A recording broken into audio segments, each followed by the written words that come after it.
one lifetime span of a person, a human being, which is dedicated to study, to shaping up the outlook, ideology, personality. No more, no less. Usually it takes from 15 to 20 years. What it includes? It includes influencing, or by various methods, infiltration, propaganda methods, direct contacts, doesn't really matter. I will describe them later. Of various areas where public opinion is formulated or shaped.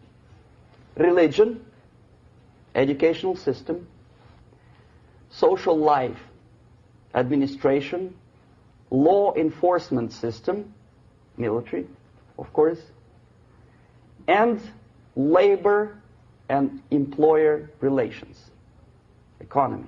Okay? 5 areas. I will not write them down because we will not have enough space. Sometimes when I describe all the methods, students ask me question, are you sure this is the result of the Soviet influence? Not necessarily. You see, the tactic of subversion, about which I'm talking, is similar to the martial art, the Japanese martial art. If some of you are familiar with that tactic, probably you will remember that if an enemy is bigger and heavier than yourself, it would be very painful to resist his direct strike. If a heavier person wants to strike me in the face, it would be very naive and counterproductive to stop his blow. The Chinese and Japanese judo art tells us what to do.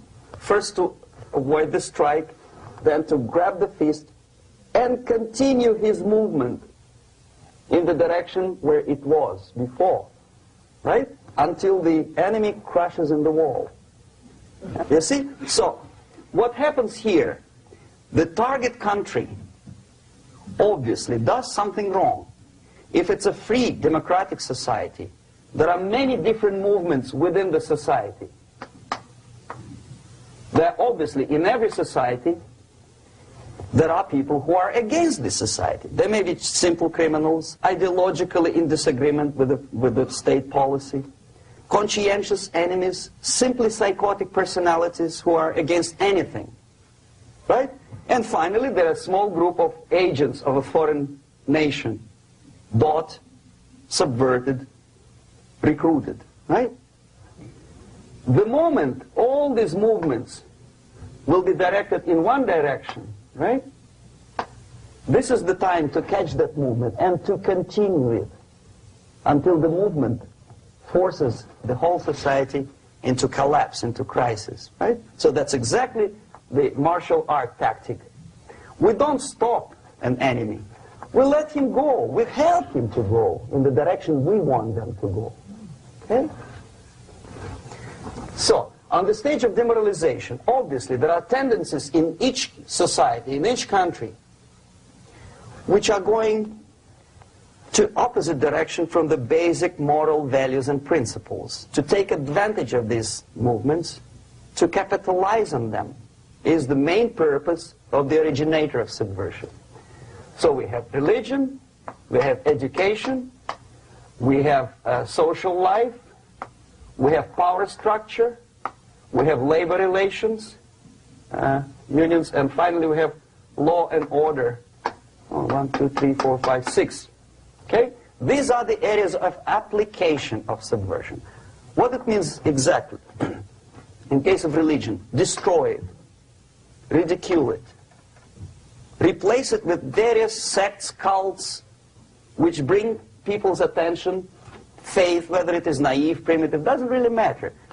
As long as the basically accepted religious dogma is being slowly eroded and taken away from the supreme purpose of religion, to keep people in touch with the supreme being, that serves the purpose. Therefore, replace it, accepted, respected religious organizations with fake organizations. Distract people's attention from the real faith and attract them to various different faiths. Education. distract them from learning something which is constructive, pragmatic, efficient. Instead of mathematics, physics, foreign languages, chemistry, teach them history of urban warfare, natural food, home economy, your sexuality, anything, as long as it takes you away, okay? Social life. Replace traditionally established institutions and organizations with fake organizations. Take away the initiative from people. Take away the responsibility from naturally established links between individuals, group of individuals, and society at large, and replace them with artificially, bureaucratically controlled bodies. Instead of social life and friendship between neighbors, establish social workers institutions. People who are on payroll of whom? Society? No. Bureaucracy. The main concern of social workers is not your family, not you, not social relations between groups of people. The main concern is to get the paycheck from the government. What will be the result of their social work doesn't really matter. They can develop all kind of concepts to show to the government and to the people that they're useful. Okay, away from the natural links. Power structure. Okay, the natural bodies of administration, which are traditionally either elected by people at large or appointed by elected leaders of society, are being actively substituted by artificial bodies. The bodies of people, groups of people, whom nobody elected. Never. As a matter of fact, most of the people don't like them at all, and yet they exist. One of such group is media. Who elected them? How come they have so much power? Almost monopolistic power on your mind. They can rape your mind. But who elected them? How come they have a nerve to decide what is good and what is bad for the elected by you, president, and his administration? Who the hell are they? Spiro Agnew, who was hated by the liberal left, called them a bunch of enfeebled snobs. And that's exactly what they are. They think they know. They don't. The level of mediocrity. In a big establishment like New York Times, Los Angeles Times, major television network, you don't have to be excellent journalist. You have to be exactly a mediocre journalist. That's easier to survive. There's no competition anymore. You have your good, nice income, $100,000 a year. That's it. Whether you are better or worse doesn't really matter anymore. As soon as you're smiling to the camera and do your job. That's it. No more competition. Power structure slowly is eroded by the bodies and groups of people who do not have neither qualification nor the will of people to keep them in power, and yet they do have power. Okay. Together with that, there is another process. Law enforcement, law and order organization and structure is being eroded. For the last 20, 25 years, if you see old movies and new movies, you can see that in new movies, a policeman, an officer of the United States Army looks dumb, angry, psychotic, paranoid.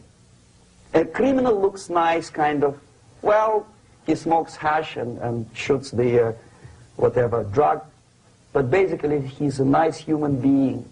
He's creative. And he's unproductive only because society oppresses him. Whereby a general of Pentagon is always, by definition, a dumb, a war maniac. A policeman is a pig, rude policeman. He abuses his power.